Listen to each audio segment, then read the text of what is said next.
Respected teacher, आप कभी भी एक अच्छे टीचर नहीं बन सकते, आपकी क्लास में कभी डिसिप्लिन नहीं होगा, आपका रिजल्ट कभी अच्छा नहीं आ सकता अगर आप नहीं जानते कि क्लासरूम मैनेजमेंट क्या है, उसके उसूल क्या हैं, या उन पे अमल नहीं करते। तो क्लासरूम मैनेजमेंट क्या होती है? ये बेस होती है टीचर के लिए, टीचिंग की बैकबोन होती है, और टीचिंग लाइसेंसिंग के लिए भी उसके सिलेबस का एक बड़ा पोर्शन क्लासरूम मैनेजमेंट है।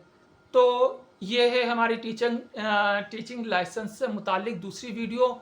इस वीडियो को एंड तक देखिए, जिसमें आप ये जान सकेंगे इंतहा आसान अल्फाज में और डिफरेंट एग्जाम्पल के साथ कि आप किस तरीके से अपनी टीचिंग को इफेक्टिव बना सकते हैं, और किस तरीके से टीचिंग लाइसेंसिंग के हवाले से या किसी भी इदारे का आप कोई टेस्ट क्वालिफाई कर सकते हैं टीचिंग के हवाले से, कैसे एक डेमो को आप अपना कामयाब बना सकते हैं।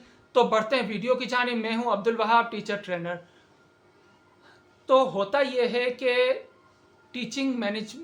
क्लासरूम मैनेजमेंट क्या होती है, और क्लासरूम मैनेजमेंट में एक लफ्ज़ है मैनेजमेंट। मैनेजमेंट या मैनेजर कौन होता है? जो अवेलेबल रिसोर्सेज होते हैं उनको वो अच्छे तरीके से इफेक्टिवली यूज़ करके उनसे मैक्सिमम बेनिफिट हासिल कर ले, तो वो एक अच्छा मैनेजर होता है। और बुरा मैनेजर कौन होता है, या यूँ समझ लें कि जिसकी पुअर मैनेजमेंट होती है उसमें क्या होता है कि वो रिसोर्सेज को ज़ाया करता है।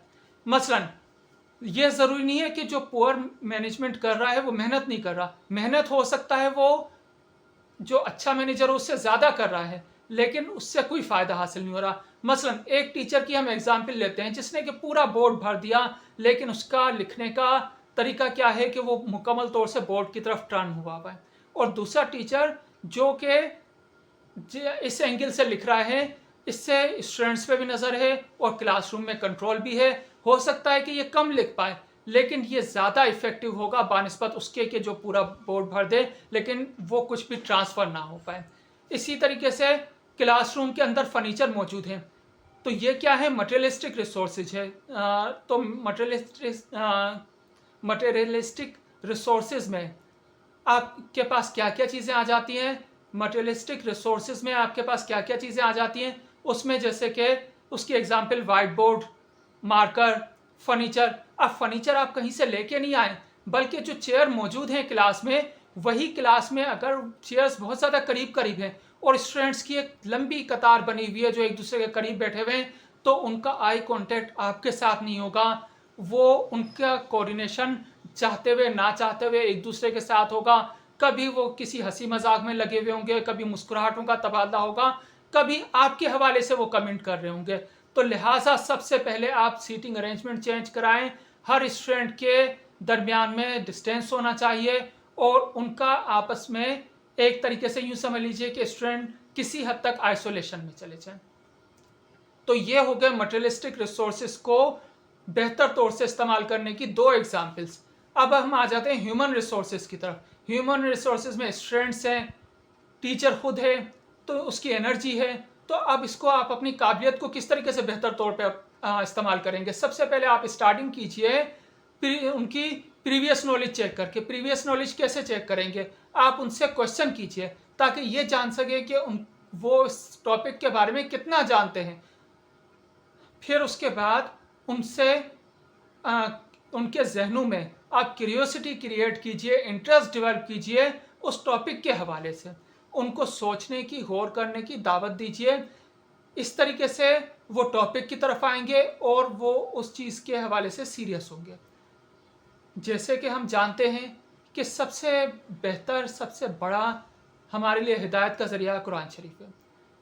उसका जो हिदायत देने का तरीका है, कभी आप उस पर गौर करें कि उसमें अक्सर आयात इस तरह से भी शुरू हुई हैं कि क्या तुम नहीं जानते, क्या तुम गौर नहीं करते, क्या वो नहीं देखते। तो इस तरीके से क्या हुआ? लोगों को सोचने की दावत दी गई, उस तरफ बुलाया गया। जब उनका इंटरेस्ट डेवलप हो गया, फिर वो चीज़ बताई गई। उसके बाद फिर क्या होता है? उसमें मुख्तलिफ जो सूरतें हैं उनमें किस्से सुनाए गए हैं, किस्से बताए गए हैं, ताकि वो उनसे सबक हासिल कर सकें। तो यही चीज़ जब इंटरेस्ट डेवलप हुआ, उनमें क्यूरियोसिटी क्रिएट हुई, यही आज की मॉडर्न टीचिंग है और यही मॉडर्न टीचिंग मेथडोलॉजीज़ हैं। तो लिहाजा जब तक आप क्यूरियोसिटी क्रिएट नहीं करेंगे, इंटरेस्ट डेवलप नहीं करेंगे, वो आपकी बात सुनने के लिए तैयार नहीं होंगे। आपके पास कितना ही इल्म फजल का दरिया हो, उसका कोई फ़ायदा हासिल नहीं होगा। तो लिहाजा उनकी प्रीवियस नॉलेज चेक कीजिए, उसके लिए आप क्वेश्चन कीजिए। क्वेश्चन किसी एक स्टूडेंट से नहीं कीजिए, बल्कि क्वेश्चन तमाम क्लास पे मुश्तमिल हो। फिर उसके बाद अगर आपने किसी एक से को खड़ा करके उससे क्वेश्चन का आंसर ले रहे हैं, तो बाकी से भी कहिए कि वो भी इस क्वेश्चन के पर गौर करें और उसके बारे में ऑब्जर्व करें। फिर उसके हवाले से उन स्टूडेंट से भी पूछा जाएगा। तो प्रीवियस नॉलेज चेक कर लेने के बाद फिर आप टीचिंग मेथोडोलॉजीज पे आ जाएं। उनकी एज ग्रुप के लिहाज से, सब्जेक्ट टॉपिक के लिहाज से आप सूटेबल टीचिंग मेथोडोलॉजी यूज़ करेंगे। मसलन जैसे मैंने बताया कि दुनिया का सबसे पुराना जो कदीम तरीका तदरीस है वो है स्टोरी टेलिंग। ये मैंने अपनी पिछली वीडियोस में बताया था। तो स्टोरी टेलिंग में क्या होता है कि जब किसी के बारे में मुतालिक कहानी सुन रहे होते हैं तो हमारे जहन में उसका तस्वुरात बन रहे होते हैं, इमेजिनेशन, और उसके बाद हम उसमें इन्वॉल्व हो जाते हैं और वो चीज़ें हमें जिसमें हम इंटरेस्ट लेते हैं वो हमें ज़्यादा याद रहती हैं और बचपन की सुनी गई कहानियाँ हमें आज तक याद हैं। तो लिहाजा स्टोरी टेलिंग हो गया, डिस्कशन मेथड, क्वेश्चनिंग मेथड, कोई भी एक्टिविटी बेस्ड, लेकिन ये जो लर्निंग हो ये स्टूडेंट सेंटर्ड हो, टीचर सेंटर्ड ना हो। अच्छा, अब स्टूडेंट सेंटर्ड क्या होता है ये आप मुझे कमेंट में बताइएगा। उसके अलावा अक्सर लोग क्या करते हैं कि किसी भी सब्जेक्ट के, किसी जॉब की तैयारी के लिए कुछ बुक्स ले लेते हैं जो कि मार्केट में अवेलेबल होती है, कहीं से नोट्स ले लिए। उसमें होता क्या है, उन्होंने कुछ MCQs दे दिए गए। अब वो MCQs का रट्टा लगा रहे हैं, जिस चीज़ से वो बच्चों को मना करते हैं वो खुद कर रहे हैं। और उस रट्टा लगाने के बाद क्या उनको यकीन है, कोई भी राइटर इस बात की श्योरिटी दे सकता है कि यही MCQs एज इट इज़ आएंगे? नहीं, ऐसा नहीं होता। आपको उसको कॉन्सेप्ट को समझना चाहिए, उसको अपने अल्फाज में बयान करना चाहिए, उसके ऊपर अपनी ऑब्जर्वेशन एनालिसिस शो करना चाहिए और अपनी सजेशन देनी चाहिए। जब जितनी आपके माइंड में क्लियरिटी आ जाएगी उतने ही आप अच्छे से MCQs हों या डिस्क्रिप्टिव हो, दोनों टाइप के क्वेश्चन का अच्छा आंसर दे सकेंगे। तो लिहाजा क्या हुआ कि आप इसमें जो इस टॉपिक के हवाले से आपकी सजेशन और क्वेश्चन ऑब्जर्वेशन हो वो आप इसमें शेयर कीजिएगा। तो लिहाजा सूटेबल आपने टीचिंग मेथोडोलॉजी यूज़ की। अच्छा, इसी तरीके से फिर आपने उनको इन्वॉल्व रखा, क्योंकि स्टूडेंट का जो रिटेंशन रेट होता है हमारे जहन का, हम बहुत जल्दी बोर होने लग जाते हैं। और बच्चों में भी इसी तरीके से होता है कि आप क्लास में पढ़ा रहे हैं और वो जमाइयाँ ले रहे हैं। तो लिहाजा उनको भी इन्वॉल्व रखिए, उनसे क्वेश्चन करें, उनको एक्टिविटी में इन्वॉल्व कीजिए। अच्छा, अब स्टूडेंट होता क्या है कि वो क्लास में डिस्टर्बेंस पैदा करते हैं। क्यों डिस्टर्बेंस पैदा करते हैं? ये उनके लिए एक फ़न होता है, इसमें उनको क्या इन्जॉयमेंट आती है। मोर देन 90% स्टूडेंट इसलिए ये डिस्टर्बेंस क्रिएट करते हैं क्योंकि वो अटेंशन चाहते हैं। और अगर पूरी क्लास को छोड़ के आप उनको अटेंशन दे देते हैं, चाहे उनके ऊपर शाउट करते हैं, चाहे उनको पनिश करते हैं, जो कि मुनासिब तरीका नहीं है, इन सब सूरतों में उनका मकसद हासिल हो गया और वो अपने दोस्तों के सामने शेखी मारेंगे और उनके लिए वो हीरो बन जाएंगे। वो अगर उनको तकलीफ भी हो रही होगी तो अपनी खुशी का इजहार करेंगे और दोबारा इस तरीके से करेंगे क्योंकि वो आपको इरिटेट करना चाह रहे होते हैं। तो लिहाजा जो वो अटेंशन चाह रहे हैं या उनको क्लास से अगर बाहर खड़ा कर दें तो ये भी सही तरीका नहीं है।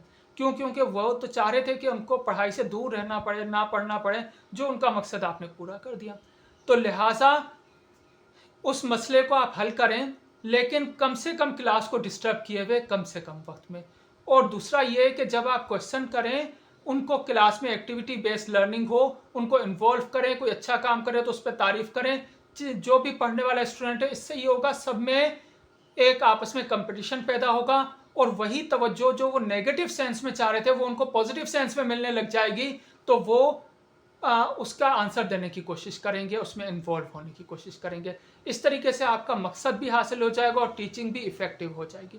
लास्ट में आप उसको इवेल्युएट कीजिए, उसके बारे में क्वेश्चन कीजिए, जिससे ये अंदाज़ा हो कि जो आपने ऑब्जेक्टिव सेट किए थे वो हासिल हुए या नहीं हुए।